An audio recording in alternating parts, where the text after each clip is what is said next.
Bonjour à tous, je me revoici pour une présentation rapide du lien que je fais entre les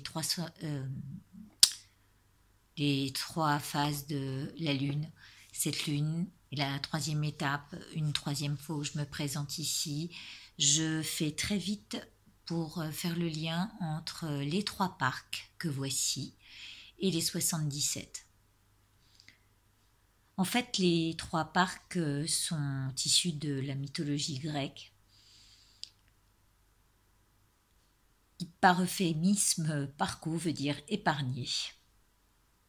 Ce qu'elles ne font pas d'ailleurs, elles ne nous épargnent pas.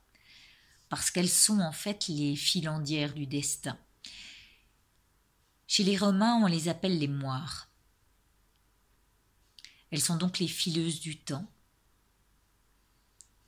déesses de la naissance, de la destinée et de la mort. Elles sont aussi vieilles que la terre, le ciel et la nuit. Filles de Jupiter et de Thémis. Elles sont au nombre de 3, comme le rapport aux 3 phases de la Lune. Elles représentent en fait un cycle de vie. Elles sont aussi sœurs des heures qui tournent, nées de la nuit et du commencement des âges. Il y a d'abord Clotho, ou Nona chez les Romains. Clotho veut dire filet. C'est elle donc qui fabrique le fil de naissance. C'est la plus jeune des 3. Elle a une couronne de 7 étoiles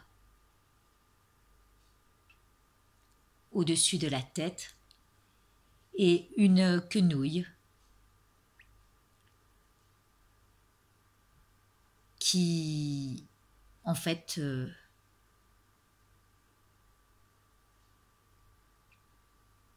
est déroulée de ses mains.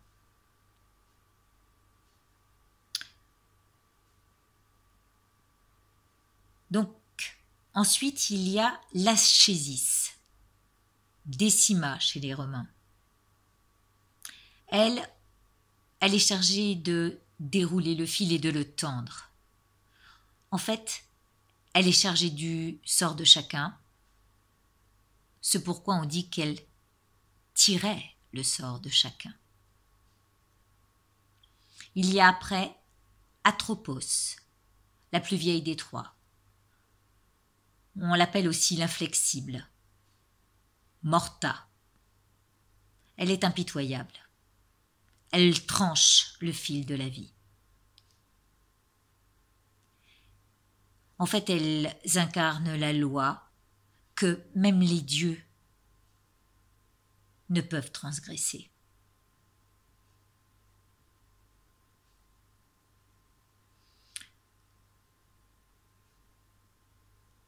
Elles sont ces 3 fées, ou les divinités maîtresses du sort des hommes, à l'origine des êtres et des choses. Elles sont le cours de la vie, ce fil mystérieux qui parcourt entre leurs mains. Les 77 sont un peu ce fil de la vie qui se déroule entre vos mains et que vous êtes chargé de lire pour vous-même.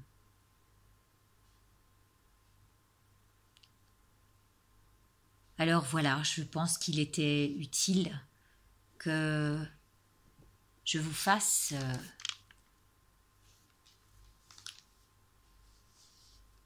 une parenthèse sur cette information qui m'est venue. Parce que les Grecs et les Romains, à l'époque, rendaient honneur au parc. Parce que, comme Dieu, elle pénètre l'avenir. Elles sont chargées de conduire à la lumière et elles servent de guide. En espérant vous avoir apporté un petit éclairage de plus. Je vous embrasse très fort. À très bientôt.